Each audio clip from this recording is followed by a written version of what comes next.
તો રાજકોટમાં પણ રખડતા શ્વાનનો આતંક સામે આવ્યો અને બાઇક ચાલક પાછળ શ્વાન પડતા અકસ્માત સર્જાયો। બાઇક ચાલક કાર સાથે અથડાયો। ઘટના સ્થળે જ તેનું મોત નીપજ્યું છે। જયદીપસિંહ જાડેજા નામના વ્યક્તિનું 17 નવેમ્બરના રોજ અકસ્માતમાં મોત થયું। બાઇક લઈને ઘરે જઈ રહેલા જયદીપસિંહ જાડેજા પાછળ 3 થી 4 શ્વાન દોડ્યા હતા। શ્વાન દોડતા જયદીપ જાડેજાએ બાઇક ફૂલ સ્પીડમાં દોડાવતા 4 વ્હીલર સાથે બાઇક અથડાયું અને 4 વ્હીલર ચાલકની શોધખોળ હજુ શરૂ છે। માથામાં ગંભીર ઈજા પહોંચી છે, જેના કારણે સારવાર દરમિયાન જયદીપસિંહ જાડેજાનું મોત થયું છે। જયદીપસિંહ જાડેજા મિત્રના લગ્નમાંથી ઘરે પરત ફરતા હતા અને તે સમયે જ આ ઘટના બની।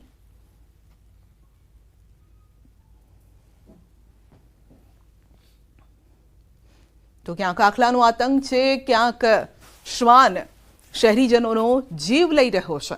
તો 3 ઘટના અમે આપને બતાવી રહ્યા છે। 3 ઘટનાના દ્રશ્યો અમે આપને બતાવીશું કે રખડતી રંજાડ રખડતા યમદૂત બહાર નીકળો તો જરા આમ તેમ જોઈને નીકળજો, નહીંતર યમદૂત આપની પાછળ જ પડેલા છે, કારણ કે તંત્ર આ અંગે કંઈ જ કરવા તૈયાર નથી। ભાવનગરમાં યુવકને ઉલાડી દીધો।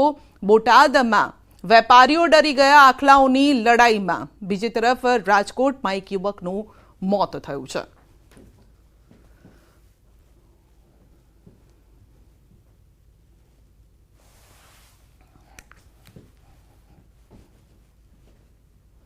બુલેટિનમાં આગળ વધીશું નાનકડા બ્રેક બાદ।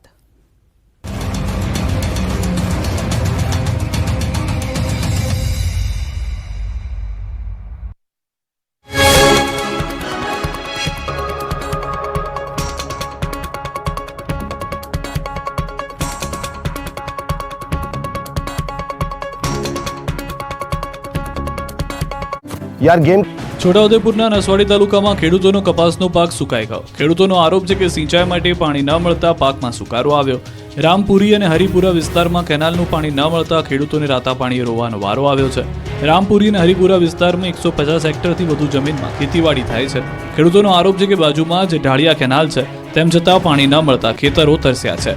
ખેડૂતોનો આક્ષેપ છે કે છેલ્લા 8 વર્ષથી આ સમસ્યા છે। નર્મદા નિગમે વ્યવસ્થા તો કરી છે, પણ કોન્ટ્રાક્ટરોની મનમાની છે।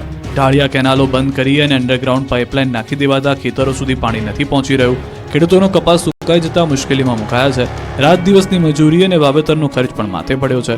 ખેડૂતો તંત્ર અને અધિકારીઓને વારંવાર રજૂઆત કરવા છતાં કોઈ નિરાકરણ આવ્યું નથી।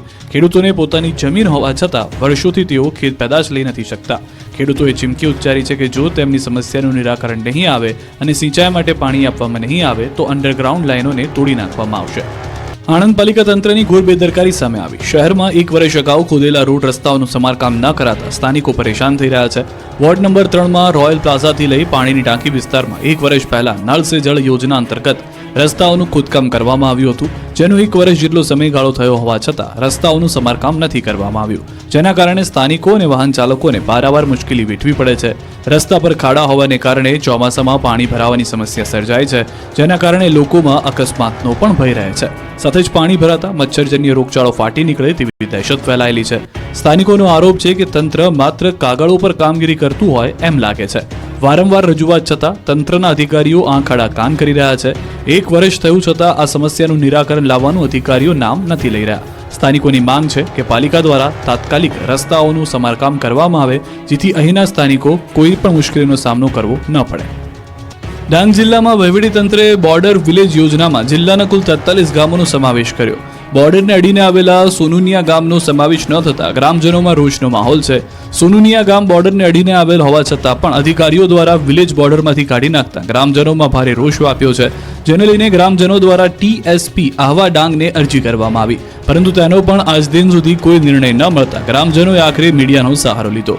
સ્થાનિકોનો આરોપ છે કે તેમનું ગામ ગોટિયામાળ ગ્રુપ પંચાયતમાં આવે છે અને જેમાં 5 ગામનો સમાવેશ છે। 5 પૈકી હુંબાપાડા અને બરમિયાવાડ ગામનો પણ યોજનામાં સમાવેશ કરાયો, પરંતુ સોનુનિયા ગામને યોજના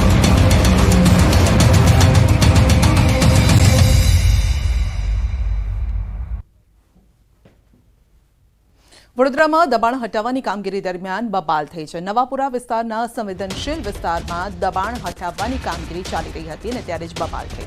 દબાણ શાખાના કર્મચારીઓને દબાણ કરનારે માર માર્યો। પોલીસની હાજરીમાં મારામારી કરતા અનેક સવાલ ઉઠ્યા છે। લારી ગલ્લાના દબાણો હટાવવા માટે દબાણ શાખાની ટીમ ગઈ હતી। સતત ચોથા દિવસે ચાલી રહી છે કામગીરી। પોલીસના ઉચ્ચ અધિકારીઓ પણ ઘટના સ્થળે પહોંચ્યા હતા અને તે દરમિયાન જ દબાણ શાખાની ટીમ પર એ વ્યક્તિએ હુમલો કર્યો.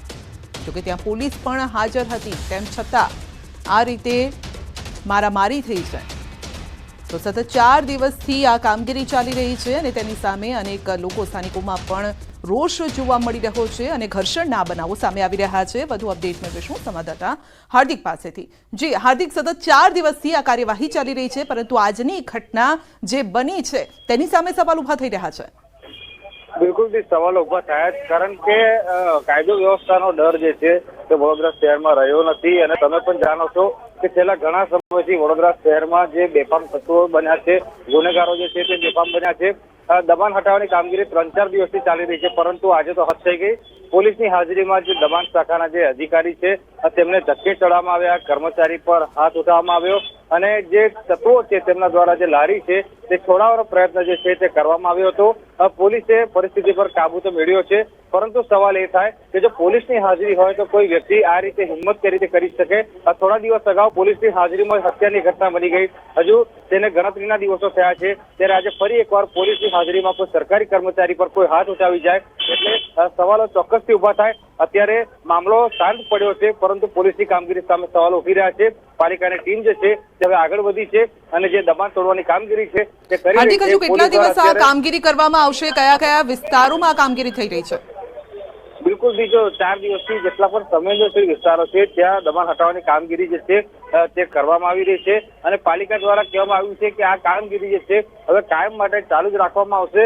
સમયાંતરે જે વિસ્તારો છે ત્યાં વિઝિટ કરવામાં આવશે અને ત્યારબાદ જો ગેરકાયદેસર દબાણો જણાશે તો તમામ પ્રકારના જે દબાણો છે તે દૂર કરવામાં આવશે.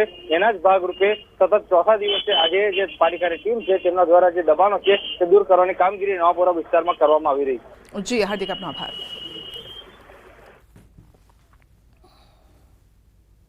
સુરતમાં કામલ ફાઉન્ડેશન મેડિકલ સંસ્થા ગેરમાન્ય ઠેરવાઈ છે. છેલ્લા 20 વર્ષથી આદિવાસી વિસ્તારોમાં દીકરીઓને નર્સિંગનું શિક્ષણ આપી છેતરપિંડી કરવામાં આવતી હોવાના આક્ષેપ સાથે NSUI દ્વારા વિરોધ કરવામાં આવ્યો છે. વિદ્યાર્થી સંગઠન દ્વારા રૂપિયાની નોટો ઉડાડી વિરોધ કરવામાં આવ્યો. વિદ્યાર્થીઓના શિક્ષણ અને લોકોના આરોગ્ય સાથે ચેડા કરતી સંસ્થામાં 7,500થી વધુ વિદ્યાર્થીનીઓને નર્સિંગની તાલીમ આપવામાં આવી ચૂકી છે. આ સંસ્થા વિશે અગાઉ શિક્ષણ મંત્રી કુબેર ડિંડોર પણ નવસારીમાં મંચ પરથી નિવેદન આપી ચૂક્યા હતા. તો નર્સિંગ કોલેજમાં અભ્યાસ કરનાર તમામ વિદ્યાર્થીઓને શિષ્યવૃત્તિનો પણ લાભ નહીં મળે.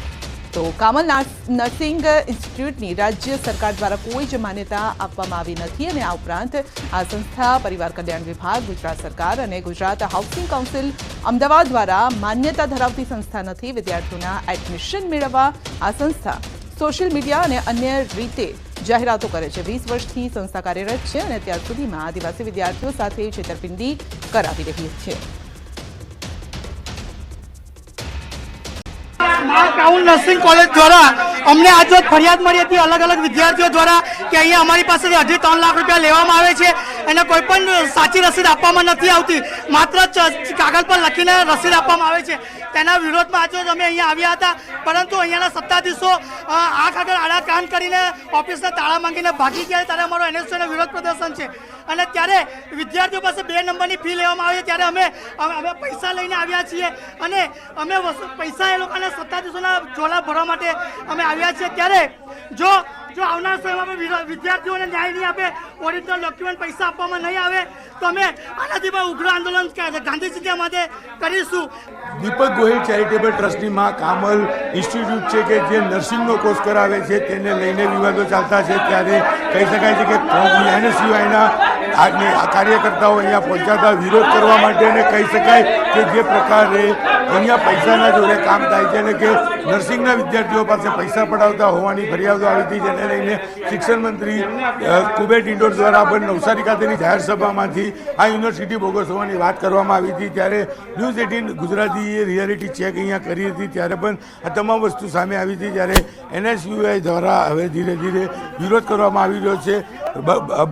કહી શકાય કે નકલી નોટો ઉડાડી આ સંસ્થાના સંચાલકોને જે પૈસા કમાવા માટેનું કામ કરી રહ્યા છે તે ખોટી રીતે પૈસા કરતા છે, જેને લઈને પણ અહીંયા ખોટી નોટો આપવામાં આવેલું હતું કે NSUI વિરોધ કરવા પહોંચ્યાની વાત મળતાની સાથે જ અહીંના સંચાલકો ભાગી છૂટ્યા હતા.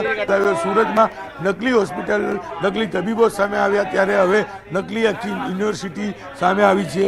સુરત સાથે તાપી જિલ્લો, નર્મદા અને બેંગ્લોર ખાતે આની બ્રાન્ચો આવેલી છે અને તમામ લોકોને અહીંયા પૈસા લીધા હોય કોર્સ કરાવવામાં આવતા હોવાની વાત કરવામાં આવતી હોય છે. જ્યારે ચોક્કસ આ યુનિવર્સિટીના વિવાદને લઈ NSUI વિરોધ કરવા પહોંચ્યો હતો, ત્યારે 5 કરતાં વધુ કાર્યકર્તાઓની અહીંયા અટકાયત કરવામાં આવી છે. કેમેરામેન ભરત બ્રહ્મભટ્ટ સાથે કીર્તેશ પટેલ, ન્યૂઝ 18 ગુજરાતી, સુરત. સુરતના સચિન વિસ્તારમાં બની સ્પર્ધાત્મક પરીક્ષાની તૈયારી કરતા યુવકે આપઘાત કરતા ખળભળાટ મચ્યો છે. તો IPSની પરીક્ષામાં 1 માર્ક્સથી ફેલ થતા શુભમ ત્રિપાઠીએ 7મા માળેથી કૂદીને જીવન ટૂંકાવ્યું. સચિન GIDCમાં આવેલ નીલકંઠ હાઇટ એપાર્ટમેન્ટમાં ઘટના બની છે. પરીક્ષામાં નાપાસ થવાથી શુભમ થોડા દિવસથી તણાવમાં હતો. સચિન GIDC પોલીસે ઘટના સ્થળે પહોંચી આગળની કાર્યવાહી હાથ ધરી અને ત્યારે ન્યૂઝ 18 દ્વારા સ્પર્ધાત્મક પરીક્ષાની તૈયારી કરતા વિદ્યાર્થીઓને અપીલ કરવામાં આવે છે કે સ્પર્ધાત્મક પરીક્ષા એ જીવનની અંતિમ પરીક્ષા નથી. વિદ્યાર્થીઓએ ભાવનામાં વહીને પોતાનું અમૂલ્ય જીવન ટૂંકાવવું ન જોઈએ.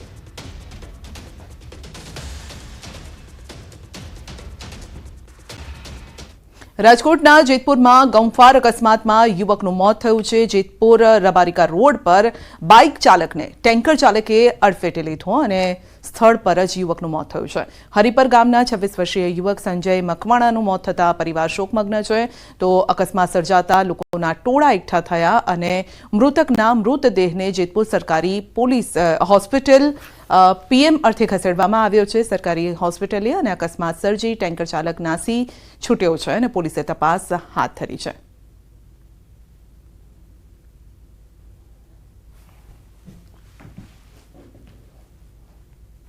બુલેટિનમાં અત્યારે બસ આટલું જ. રજા આપશો. નમસ્કાર.